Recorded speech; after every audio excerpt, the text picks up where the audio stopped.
Alright, welcome back. We got another deck, a nice little flicker deck. So let's go ahead and get into it. Our first card is Fading Hope. Return target creature to owner's hand. If the mana value is 3 or less, you can scry 1. Really fun. Then we have the Mercurial Spelldancer. She cannot be blocked, and whenever you cast a non-creature spell, put an oil counter on her. And whenever she deals combat damage to a player, you may remove 2 oil counters from it. If you do, when you cast your next instant or sorcery spell this turn, copy that spell and you can choose new targets. Serum Snare. Return target non-land permanent to its owner's hand. If that permanent had mana value 3 or less, proliferate. Drown and Ichor. Target creature gets -4/-4 until end of turn with proliferate. Sheoldred's Edict. Each opponent sacrifices either a non-token creature, a creature token, or a planeswalker. We're also using Kaito Shizuki.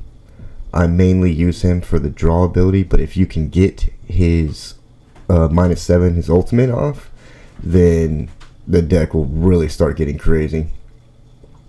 We're also going to be using the Aether Channeler. When he enters the battlefield, you can either create a 1/1 bird token, or return another non-land permanent to its owner's hand, or draw a card. I usually use this for returning a permanent or drawing a card, but you never know when you need a little flyer blocker. We also use Sheoldred, Death Touch. Whenever you draw a card, gain 2 life, and when your opponent draws a card, they lose 2 life. Seeing as how there's a lot of draw in people's deck, Sheoldred can be very effective almost in any deck that has black. Urtai Resurrected. When he enters the battlefield with flash speed, counter target spell, activated ability, or triggered ability, or destroy another target creature or planeswalker, and its controller can draw a card. We're also using Kaito Dancing Shadow.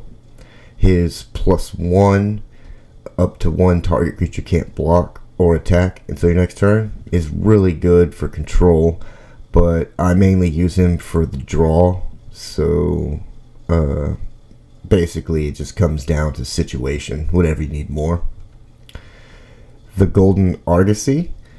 Whenever it attacks, exile each creature that crewed it this turn and return them to the battlefield tapped under their owner's control at the beginning of the next end step.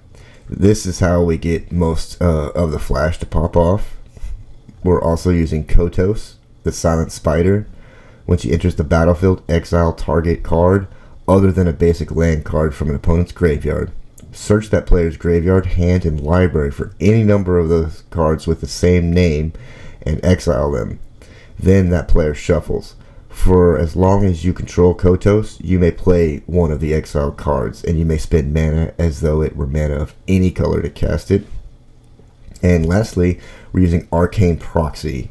When he enters the battlefield, if you cast it, exile target instant or sorcery card with mana value equal to his power from your graveyard, and you can copy that card, and you may cast the copy without paying its mana cost.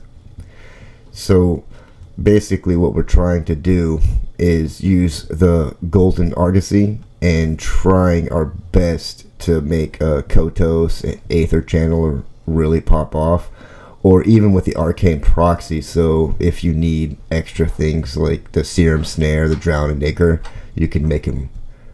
You can make a copy of it.